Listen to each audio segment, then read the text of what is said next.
ჩერქეზული დღეები ანაკლიაში დაიწყო. ზღვისპირა ქალაქის ცენტრში დღეს ჩერქეზ და გენოციდის მსხვერპლთა ხსოვნისადმი მიძღვნილი მემორიალი გაიხსნა. 4 მეტრიანი მონუმენტი, რომელზეც დედა-შვილებთან ერთად არის გამოსახული, ყაბარდო-ბალყარელმა სკულპტორმა დაამზადა.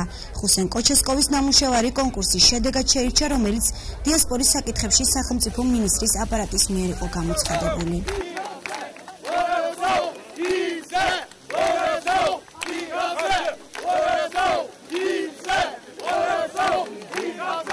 ჩერქეზთა გენოციდის აღიარებამ იმპულსი მისცა ქართველებისა და ჩერქეზების ურთიერთობების ახალ ეტაპზე გადასვლას. ანაკლი არის ის ადგილი, სადაც 10,000-ობით უიმედო ჩერქეზი რუსეთის ხელისუფლების მიერ გასახლებული ტოვებდა კავკასიას და დღეს საქართველოს მეოხებით და საქართველოს წყალობით ანაკლია გადაიქცა იმ ადგილად, სადაც ჩერქეზები იბრუნებენ რწმენას და იმედს. დღევანდელი დღე არის ძალიან მნიშვნელოვანი დღე მთელი კავკასიის ისტორიაში. დღეს ერქმევა თავის სახელი იმ წარსულს, რომელიც ჩერქეზეთმა მთელმა კავკასიამ ერთად გამოიარა და წარსულის შეფასება არის მნიშვნელოვანი მომავალისათვის. ღონისძიება, რომელიც დღეს ანაკლიაში ტარდება, თვლით, რომ ჩვენი ერისთვის უმნიშვნელოვანესია. ჩვენ თვლით, რომ ეს დასაწყისი იქნება ახალი დროების.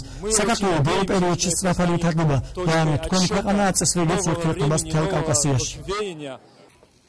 მონუმენტის გახსნამდე ქართველებმა ჩერქეზ სტუმრებთან ერთად იმ ადგილზე, სადაც მე-19 საუკუნეში სამშობლოდან იძულებით აყრილმა ჩერქეზმა მოსახლეობამ გაიარა, წყალში ყვავილების გვირგვინები გაუშვეს.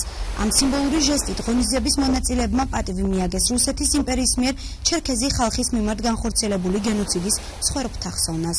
ამის პარალელურად სასტუმრო ოქროს საწმისში მიმდინარეობდა გამოფენა, სადაც წარმოდგენილი იყო ჩერქეზთა გენოციდის დამადასტურებელი საიდუმლო დოკუმენტები და წერილები. ჩერქეზული დღეების ფარგლებში გაიმართა ასევე სამეცნიერო კონფერენცია თემაზე ჩერქეზთა გენოციდის აღიარების შედეგები.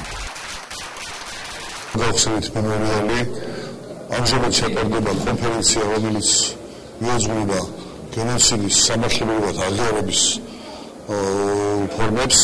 ამასთან გათვალისწინებულია